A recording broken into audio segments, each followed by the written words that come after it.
日本語能力試験、聴解 N1。これから N1 の聴解試験を始めます。メモを取っても構いません。問題用紙を開けてください。問題用紙のページがないときは手を挙げてください。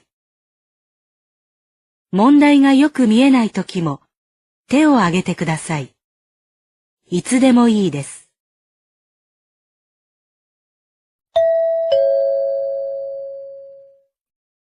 問題1。問題1では、まず質問を聞いてください。それから話を聞いて、問題用紙の1から4の中から最も良いものを一つ選んでください。では、始めます。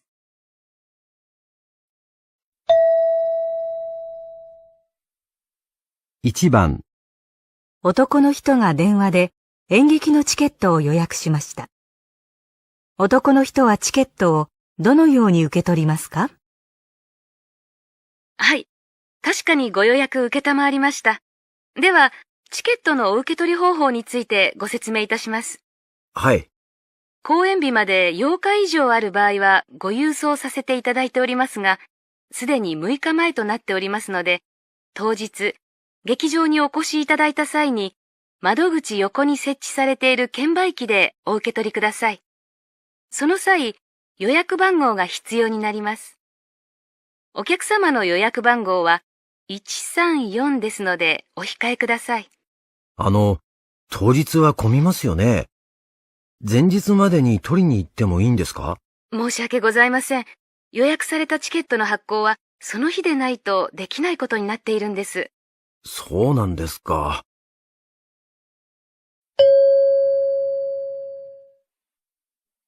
男の人はチケットをどのように受け取りますか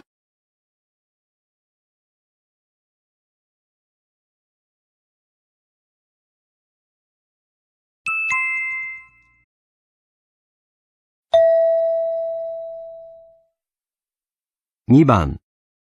図書館で女の人と図書館の人が話しています。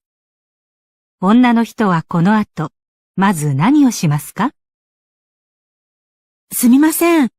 利用者カードなくしちゃったみたいで。今日再発行してもらえるでしょうか？紛失ですね。まず仮のカードを発行して、1ヶ月間はそちらをお使いいただく決まりとなっております。ご住所とお名前が確認できるもの、何かお持ちですか？今は持ってませんが、家近いのですぐ取りに帰れます。健康保険証でもいいですか？はい。紛失届も書いてもらわないといけないんですが、先に必要なものをお持ちいただくのがいいですね。わかりました。仮のカードって何か制限があるんですか？予約してた本が届いているはずなので、どうしても今日受け取りたいんですが。インターネットの予約サービスなどに制限がありますが、貸し出しの制限はありません。ご予約の本も本日貸し出しできます。そうですか。でも、仮ってことは正式なカードじゃないんですよね。ええ。仮のカードを使っている間、紛失されたカードをもう一度よく探していただけますか？1ヶ月経っても見つからなければ、また、こちらの図書館カウンターに来てください。再発行の申込書に記入していただきます。わかりました。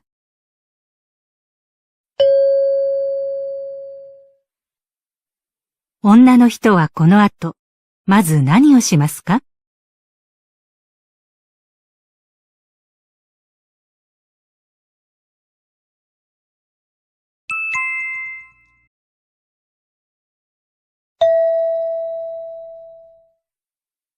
？3番。大学で環境美化サークルの女の学生と男の学生が話しています。男の学生はこれから何をしなければなりませんか？先輩、相変わらず大学の中、ゴミが落ちてますよね。ポイ捨て禁止のポスター、大学のいろんな場所に貼ったのに、あまり効果上がってないね。すごく目立つって友達は言ってましたけど、もっと貼りましょうか。ポスターを増やしたところで、学内のゴミがゼロにはならないでしょ？ねえ、みんなの前で呼びかけてみてよ。皆さん、ゴミは必ずゴミ箱にって僕がマイク持って言うんですか？他のメンバーからは、授業の空き時間にゴミ拾いの活動をしたらどうかって案が出てたけど。そうですか。やってみますか。でも、メンバーだけでやってもね。大学全体の意識を高めないとダメだよね。確かに。あいつら偉いなーなんて、人事って感じで見られてても困りますよね。ゴミを拾うんじゃなくて、拾うゴミがない状態を目指すべきじゃない？それでポスターを作ったんですもんね。じゃあさ、やっぱりマイクじゃない？いいですけど、他のメンバーにも声かけてくださいよ。もちろん。でも、一度一人でやってみて。それからサークルのメンバーに提案するってのはどう？わかりました。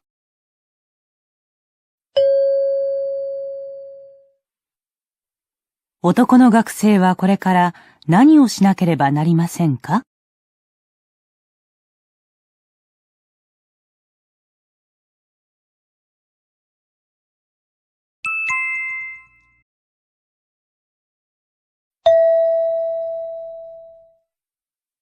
？4番。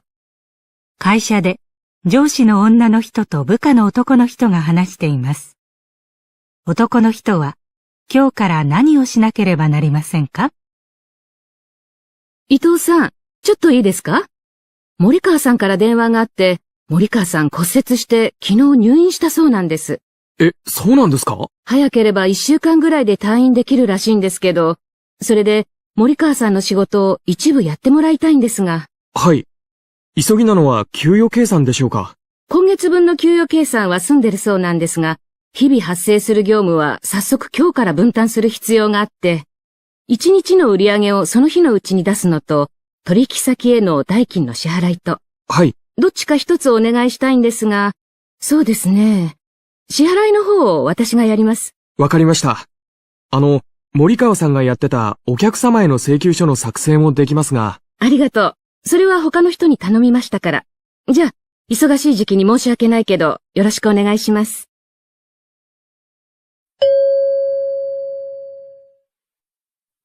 男の人は今日から何をしなければなりませんか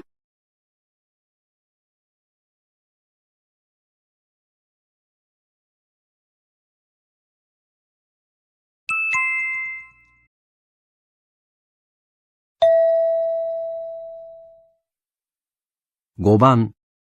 女の人がアルバイト先の店長と話しています。女の人は新しいバイトの人にまず何を教えなければなりませんか？失礼します。店長、お呼びでしょうか？うん。実はちょっとお願いがあってね。来週から新しくバイトの人が来ることになっているんだけど、その人の指導をお願いできないかな。はい、わかりました。具体的にはどんなことを教えたらいいでしょうか？まずはレジからかな。いや、注文の取り方とか料理の出し方も教えないといけないね。それから皿洗いもね。はい。まずは何からがいいでしょうか？そうだね。覚えなければならない仕事がいろいろあるし、最初からお客さん相手だと何かミスがあった時大変だから、最初は接客以外の仕事から覚えてもらうようにしようか。はい。わからないところがあったらまた相談させてください。うん。じゃあよろしくね。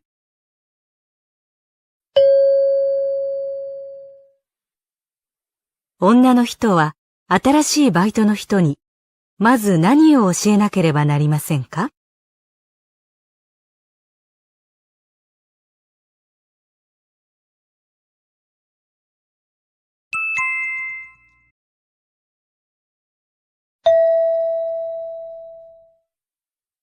？6番。日本語のクラスで先生が話しています。学生は来週の試験までに何をしなければなりませんか？来週は読解の試験があります。試験では今から配る論説文を使います。試験でこの論説文に関連する問いに答えてもらいますので、必ず読んできてください。要約などしてくる必要はありませんが、難しい言葉があるので、意味を調べて書き込んできてください。ちょっと長いですが、興味を持って読める内容だと思います。筆者の主張については、皆さんの間でも賛否が分かれるかもしれませんね。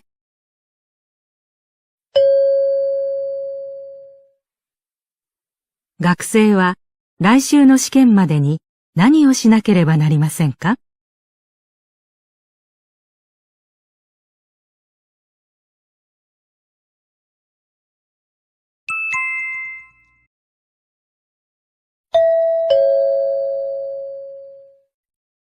問題2。問題2では、まず質問を聞いてください。その後、問題用紙の選択肢を読んでください。読む時間があります。それから話を聞いて、問題用紙の1から4の中から最も良いものを一つ選んでください。では、始めます。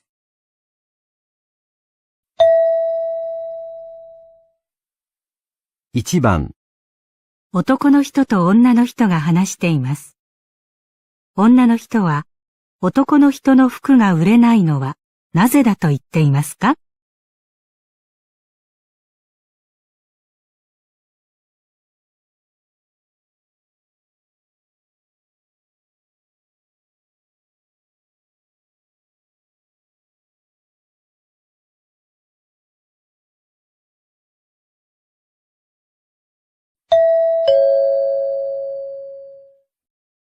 着ていないコートをインターネットで売ろうと思ってフリーマーケットのサイトに出してみたんだけど、売れないんだよ。なんでだろうね。そんなに着てないから生地も傷んでないし、そのことは詳しく説明したつもりなんだけど。サイト見てくれる？これなんだけど。いろんな角度から撮った写真を載せてるし、説明も丁寧でわかりやすいじゃない。ただ、そうだね。今、これは買わないかな。これから寒くなる季節だし、ちょうどいいと思うんだけど。そうじゃなくて、こういう厚手で重そうなのを着たいっていう人は少ないんじゃないかな。最近は軽い素材のコートの方が人気あるから。そうか。古いけど、物がいいから売れると思ったんだけどな。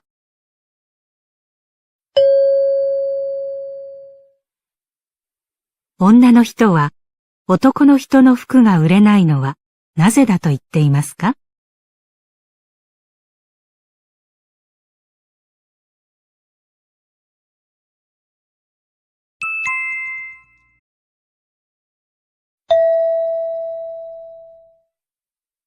？2番、ラジオでアナウンサーと農家の男の人が話しています。男の人は今回の募集でどんな人を採用したいと言っていますか？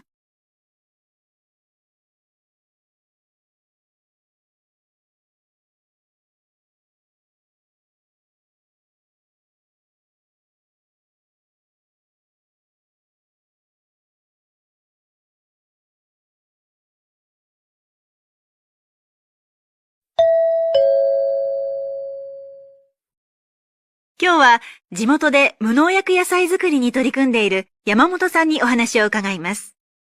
山本さんが経営されている農場では今新しいスタッフを募集しているそうですね。ええ。より多くの飲食店やスーパーでうちの野菜を扱ってもらえるように規模を拡大していきたいと考えています。そうですか。私たちは安全で美味しい野菜作りのためならどんなことも試してやるぞという心意気を大切にしています。野菜は必ずしも好きじゃなくても、極端な話、嫌いでもいいんですよ。農業といえば体力と思われがちですが、今は機械がやる作業も多いですし、それよりも我々と同じ意気込みを持っている人に来ていただきたいですね。なるほど。専門的知識があるかどうかってことではなく、この野菜をどうしたら食べてもらえるのか、いろいろアイデアを出して多角的に考えられることが大事なんです。そうですか。海外への進出も視野に入れているそうですね。ええ、それも見据えて、外国語が堪能で営業経験もあるスタッフをすでに採用しています。みんなで力を合わせて頑張ります。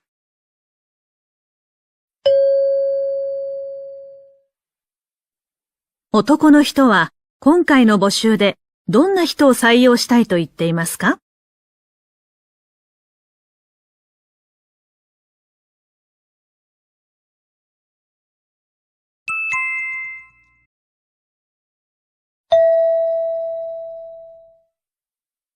3番、写真教室で女の人と先生が話しています。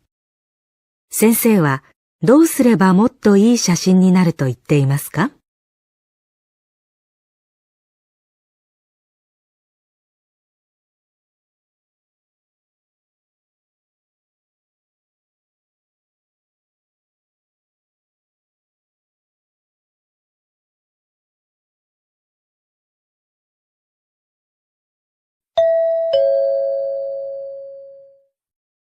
先生、課題の動物写真ですが、うちの猫の写真を撮ってみました。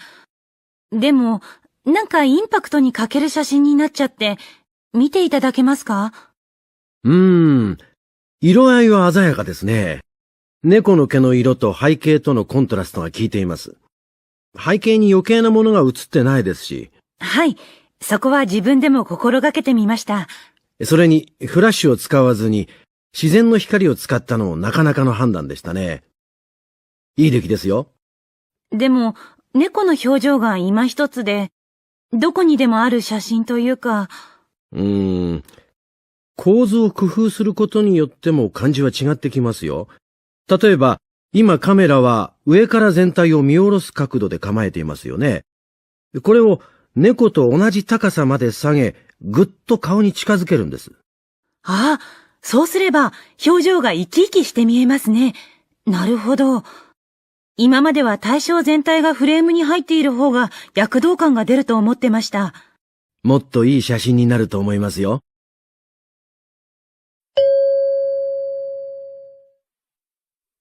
先生はどうすればもっといい写真になると言っていますか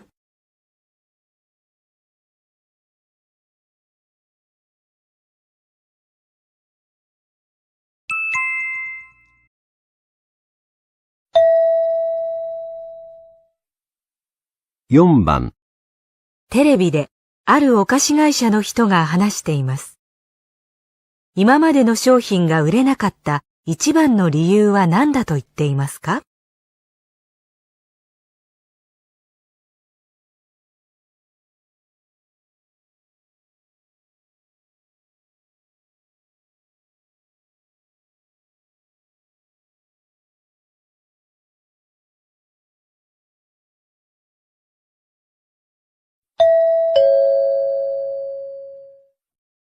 私は営業の担当になるまで、商品が売れないのは売り方が悪いからだと思っていました。しかし、営業になって初めて、これは売れないなって。商品の包装の色が店頭で映えてないんですね。それで、アイアイまんじゅうというお菓子を発売した時に、包装紙を真っ赤にしてみたんです。もちろん商品名も良かったんでしょうが、それだけではあそこまでは売れなかったと思います。味だけでも勝負できないですしね。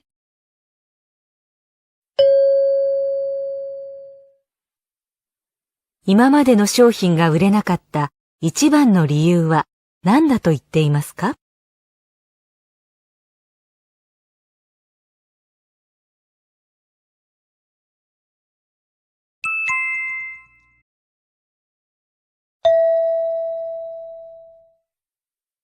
？5番、男の人と女の人が話しています。男の人は会社の新しい方針をどう思っていますか？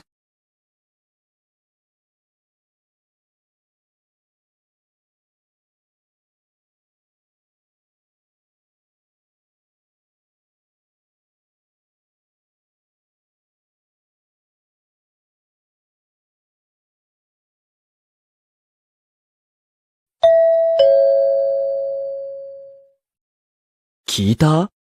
うちの会社も来月から残業をしない、させないっていう方針にするらしいよ。本当？念願の定時退社、ようやく実現ってわけね。よかったわね、田中さんも。毎日残業で疲れが取れないって言ってたものね。まあね。そりゃ、早く帰れるのは嬉しいよ。でも、残業なしってことは、残業手当がなくなるってことでしょ？厳しいな、経済的には。南の島でダイビングっていう夢は、今年は諦めるしかないね。そうなんだ。でも、時代の流れは仕事と生活の調和。よく働き、よく休めよ。そうだけどね。まあ、僕の場合は、よく働きよく遊べかな。遊ぶには、まず先立つものが。必要？でも、遊ぶためにも、まず健康、じゃない？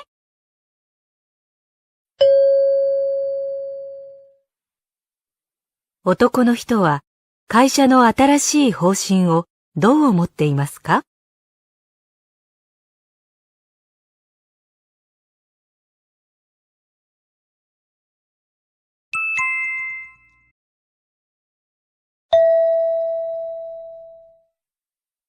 ？6番。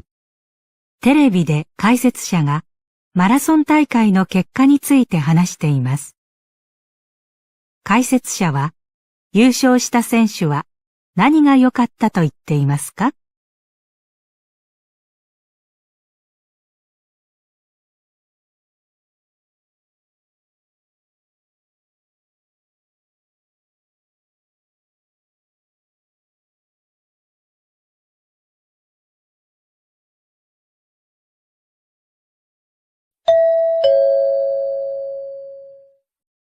今日の木村選手の優勝は劇的でしたね。前半はずっと先頭集団が速いペースで走る中、木村選手は少し離れた第2グループにいましたよね。今日は途中から予想よりも気温が上がったので、ペースを維持するのは大変だったと思います。終盤、足が重くなり、ペースが落ちた選手が多かったんですが、木村選手はどんどんペースを上げて、前の選手を抜いていきました。レース後のインタビューで、暑くなることを予想して最初はペースを抑えていたと言っていましたが、その作戦が当たりましたね。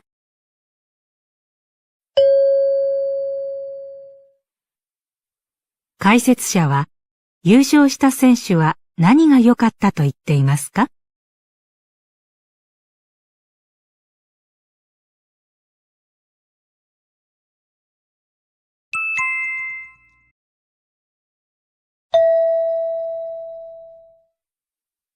？7番。町の電気店を経営する父親と一緒に働いている娘が話しています。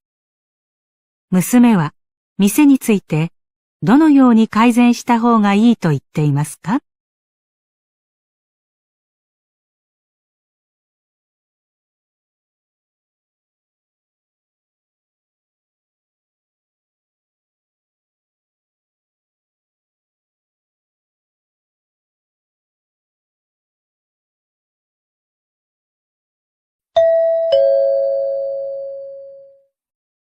おかえり。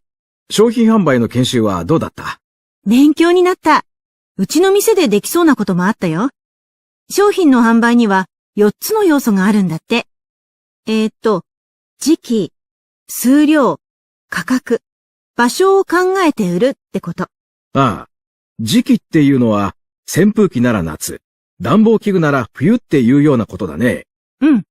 うちも季節ぐらいは意識してたけど、例えば、引っ越しの多い時期には洗濯機や炊飯器とか、新学期には電子辞書とか、もっと細かく時期に合わせた商品を揃えたらいいと思う。ああ、そうか。あと、数量っていうのは、売れる見込みとか在庫のスペースを考えて管理できる量の商品を仕入れることだって。この点は、これまで通りで問題ないと思うけど。そうだな。で、価格だけど、うちは大型店なんかに比べると少し高めだよね。うん。ただ、単に安ければいいわけじゃないって。うちは年配のお客さんも多いから、多少高くてもアフターサービスをつけた方が喜ばれるし。これは4つ目の場所にも関連するんだけど。場所っていうのは地域性だね。この辺は高齢者が多いから、うちでは操作が簡単な機種をもともと揃えてるよね。うん、そうだよね。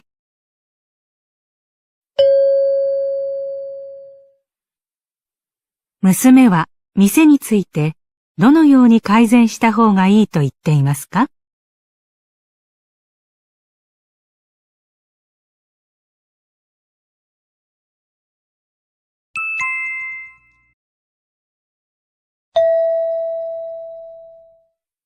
ここでちょっと休みましょう。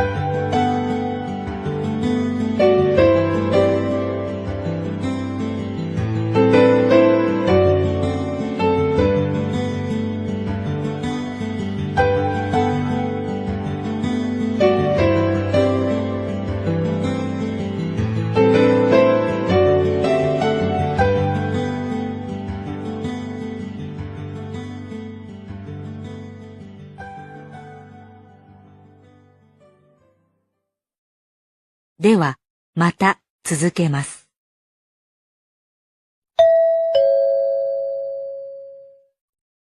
問題3。問題3では、問題用紙に何も印刷されていません。この問題は、全体としてどんな内容かを聞く問題です。話の前に質問はありません。まず話を聞いてください。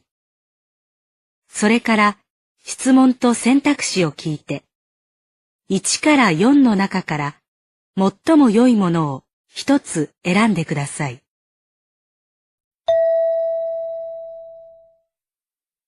1番、建築事務所で男の人と女の人が話しています。小林さん、どう？この間契約したお客さんの家の設計、進んでる？それが困ってるんです。家のイメージがまだ固まっていらっしゃらないみたいで、具体的に決めようとしても、なかなか話が進まなくて。じゃあ、例えば小林さんはどんな朝ごはんを食べたい？普段食べているのじゃなくて理想の朝ごはん。突然ですね。そうですね。和食がいいです。白いご飯と味噌汁に焼き魚とか。それをどんな部屋で食べたい？朝日をたっぷり浴びながら食べたいですね。食卓は大きな窓に面した場所にあるといいですね。緑も見えると最高だな。あ、そうか。ちょっと角度を変えた質問を投げかけてみると、もっと具体的に考えやすくなるんじゃないかな。なるほど。ありがとうございます。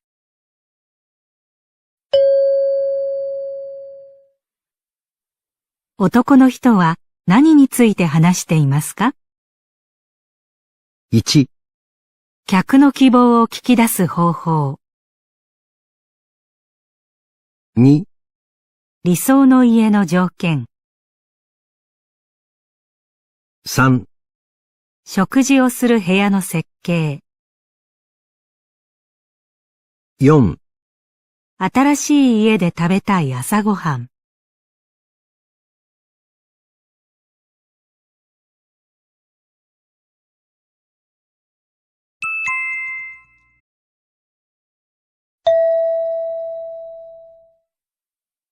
2番、テレビで女のアナウンサーがリンゴ農園の男の人にインタビューしています。こちらの農園のリンゴは品質の高さに定評があり、生産量も安定していると伺いましたが、何か特別なことがあるんですか？やっぱり一番は天候でしょうね。一年の平均気温が10度前後、年間降水量が少ないといったリンゴ栽培に適した条件を満たしてるんですよ。なるほど。でも、そういった天候の場所は他にもあると思うんですが。あとは、ここの土地ですね。砂利や砂の混じった土壌なので、リンゴ栽培に向いてるんです。うちは、そういう条件が整った山の斜面を広い面積で持ってるっていうのはありますね。なるほど。リンゴは作りすぎると価格が下がるし、量が少ないと需要に応えられない。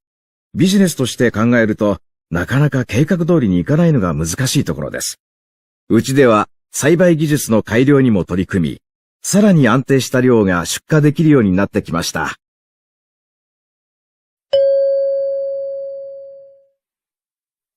男の人は何について話していますか？ 1、この農園の歴史。2、この農園の将来の経営プラン。3、リンゴ栽培の新しい技術。4、リンゴ栽培がうまくいっている要因。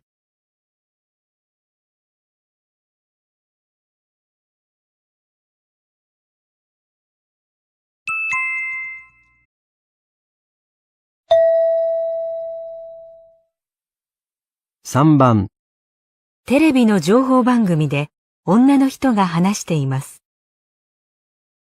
睡眠は記憶に似ているとよく言われます。覚えていなければならないことはすぐ忘れてしまうのに、忘れたいことはなかなか忘れられない。眠ってはいけない時には居眠りしそうになるのに、眠らなくてはいけないと思うとどんどん目が冴えてくる。こういうことはよくあることです。でも、実は目を閉じて静かにしていれば、それだけで体を休めることができるのです。ですから、ことさら眠る必要はないのだと、気持ちを楽にすることが重要なのです。そうしていると、不思議と眠くなるものなんですよね。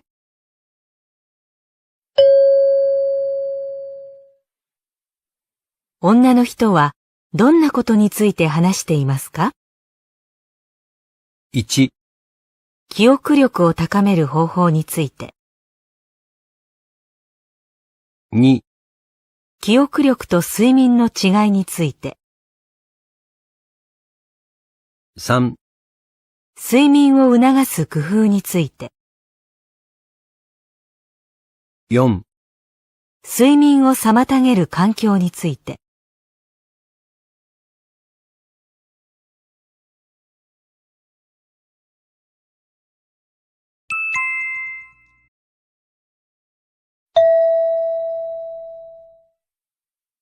4番。テレビで大学の先生が話しています。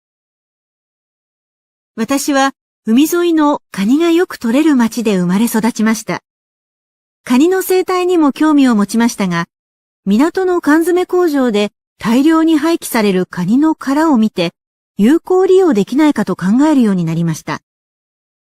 カニの殻の主成分には、傷を治したり、皮膚を健康に保ったりする効用があります。ただ、水に溶けにくいことが難点で、薬などへの利用は実現されていませんでした。私は試行錯誤の末、殻を煮て不要な成分を取り除き、細かく粉砕することで加工できるようにしました。現在は企業と協力して、薬や化粧品など様々な製品への利用法を研究しています。今年はカニの収穫量も多いので、研究も進みそうです。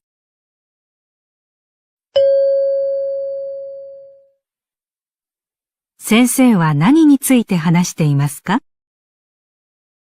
1、カニの缶詰を作る技術。2、カニの殻の成分の活用。3、カニの生態を調査する難しさ。4、カニの収穫量を高める研究。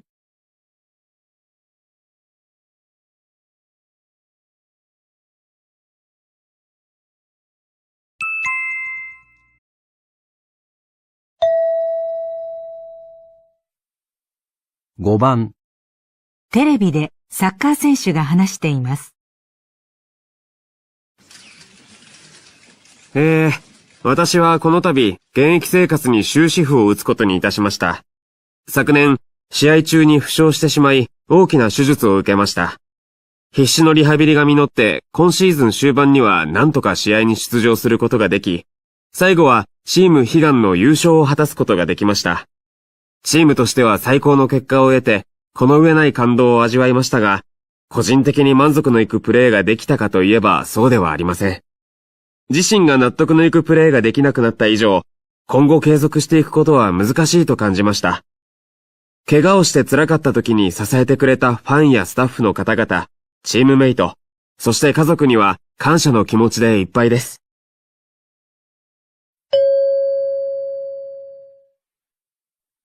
サッカー選手は主に何について話していますか？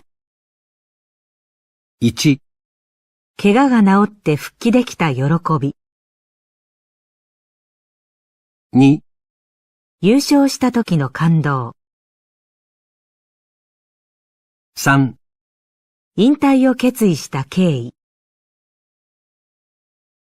4、選手を支える人々の大切さ。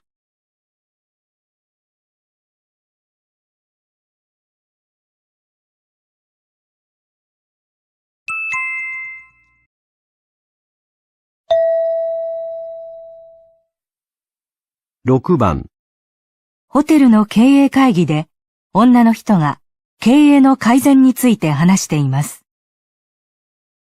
宿泊客が減少し、業績が落ち込んでいる今、経営の改善が必要です。そこで提案したいのが、ホテル内にある直営レストランの見直しです。このレストランは、朝食時以外はほとんど客の利用がなく、維持費ばかりかかり、経営の負担になっております。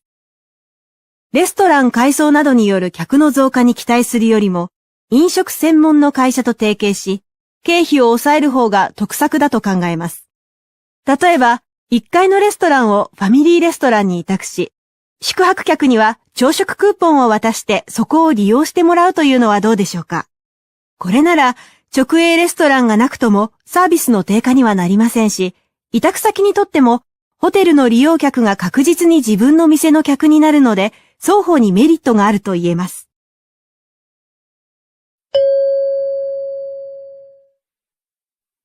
女の人は何を提案していますか？ 1、レストランの改装、2、直営レストランの設置、3、飲食専門の会社への業務委託、4、宿泊客へのサービスの改善。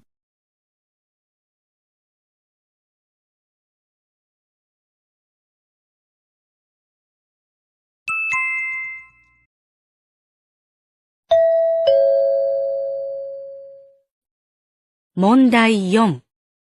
問題4では、問題用紙に何も印刷されていません。まず、文を聞いてください。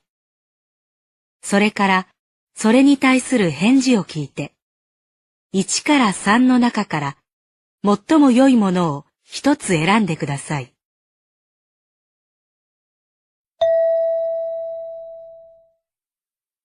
1番、むしゃくしゃする。1、それは残念ね。2、そんなことはないよ。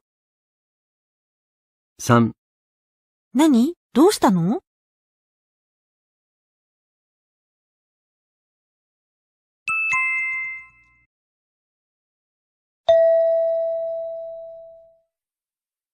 ？2番、恐れ入ります。劇場内でのご飲食はお控えいただけますか？ 1、あ、はい、すみません。 2、ええ、どうぞ。ご遠慮なく。 3、劇場の中ならいいんですね。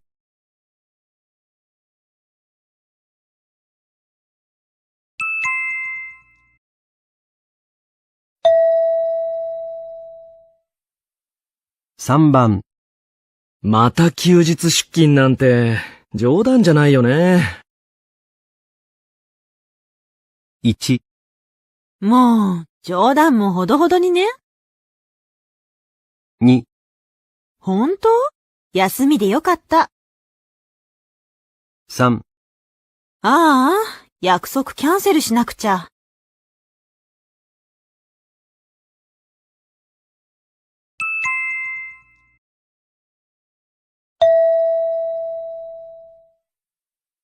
4番、田中部長、今度のプロジェクトのことで、田中部長にご意見をいただけたらと思うんですが。1、構わないよ。何？ 2、まだ何も言ってないよ。 3、ぜひ聞かせてほしいな。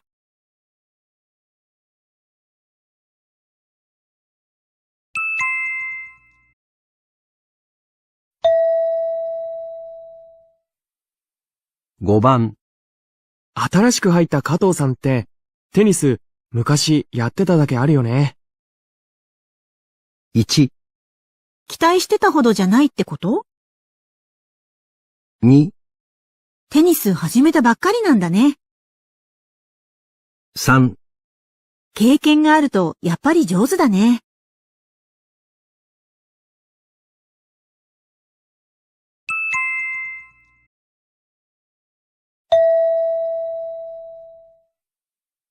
6番。どうでしょう、お客様。そちらお気に召しましたか？ 1、すぐ気がついたわ。 2、とても気に入ったわ。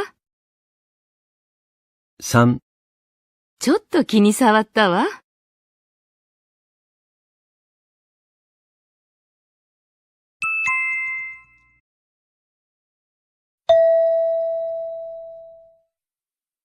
7番。この辺、コンビニの一軒ぐらいあっても良さそうなものなのにね。1、確かにこんなとこお客さんめったに来ないよね。2、人通りも多いのにどうしてないのかな。3、一軒だけだからこんなに混んでるんだ。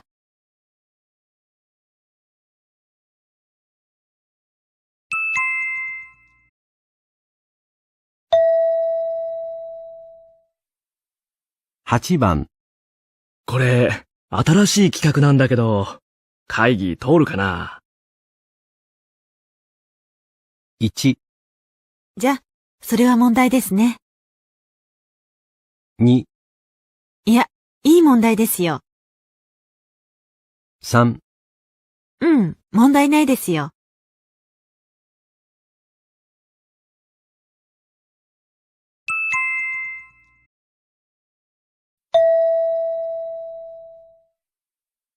9番。最近うちの店によく来るお客さん、何かにつけて文句言ってくるんだよ。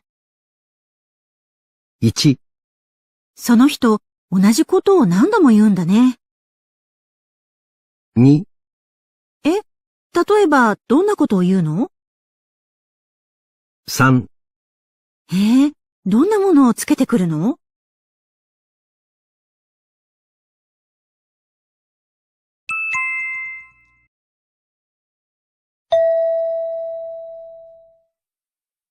？10番。新しく始まったドラマ見た？なんだか設定がありきたりだと思わない？ 1、確かに、今までにない面白い設定だよね。 2、そうだね。目新しい感じはしないよね。 3、もうちょっと普通の方が良かったよね。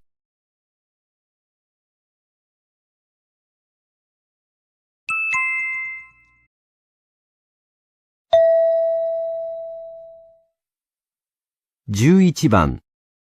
こないだ頼まれたマニュアルの翻訳、来週ならできなくもないよ。1、来週は、どうしても無理？ 2、じゃあ、お願いできる？ 3、それで最近忙しそうなんだね。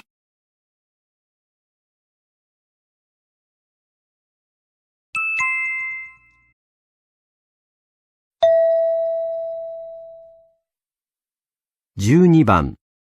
山田さん、この仕事、山田さんが手伝ってくれなければ、今日中に終わらなかったよ。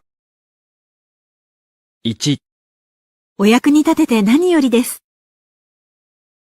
2、お手伝いできればよかったんですが、 3、終わらなくて残念でしたね。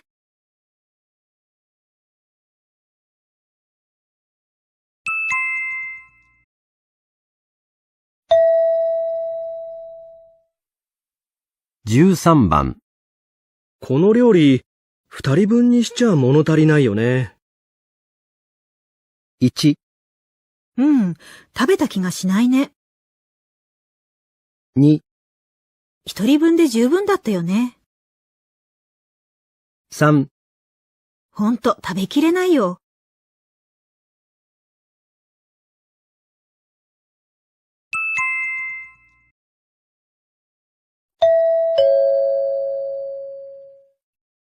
問題5。問題5では長めの話を聞きます。メモを取っても構いません。1番、2番。問題用紙に何も印刷されていません。まず、話を聞いてください。それから質問と選択肢を聞いて、1から4の中から最も良いものを一つ選んでください。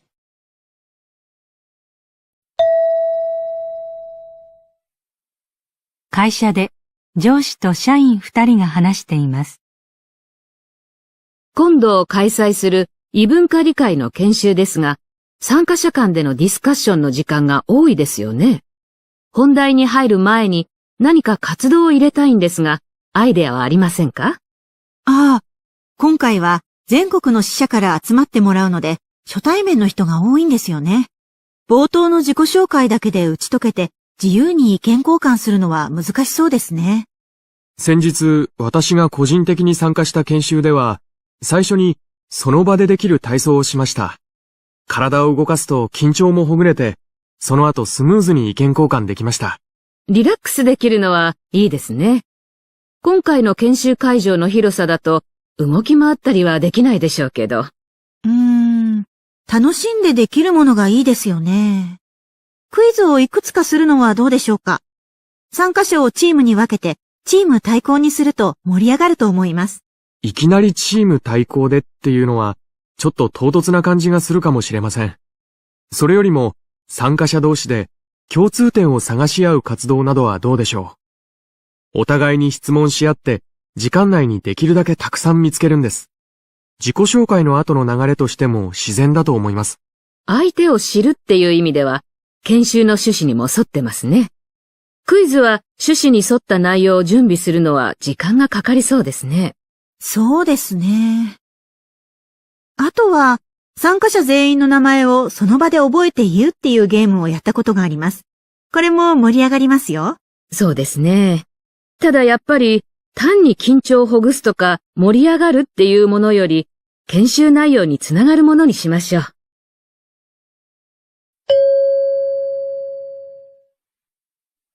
研修会の冒頭でどんな活動をすることにしましたか？ 1、リラックスできる体操。2、チーム対抗のクイズ。3、参加者同士の共通点を探す活動。4、参加者の名前を覚えるゲーム。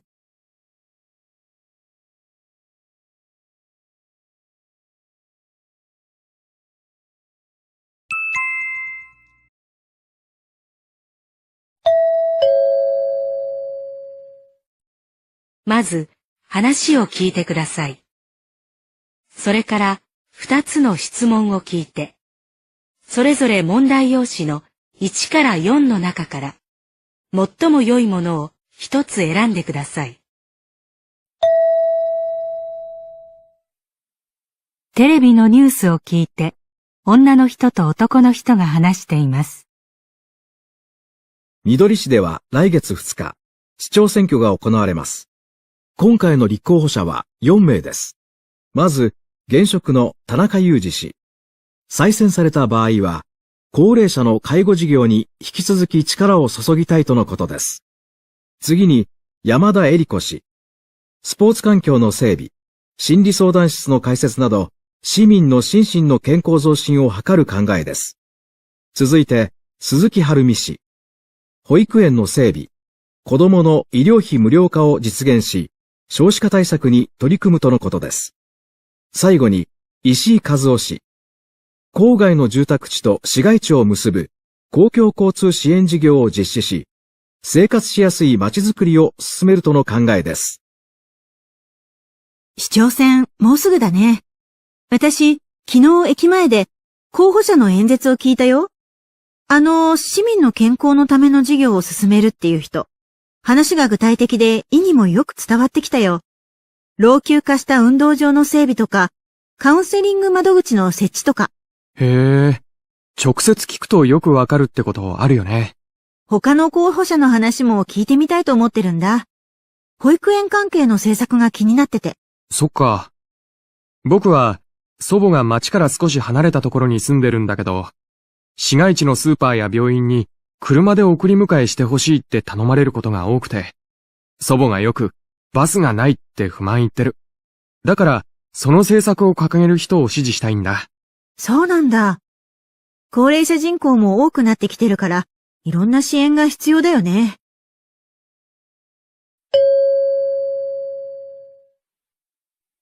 質問1。女の人は昨日、どの候補者の演説を聞いたと言っていますか？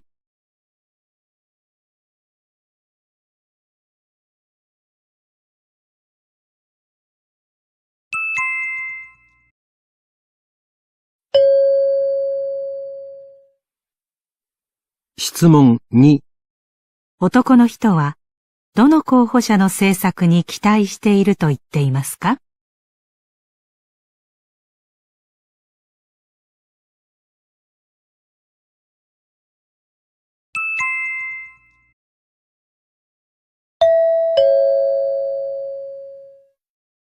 これで、懲戒試験を終わります。ライクとサブスクライブのボタンを押してくださいね。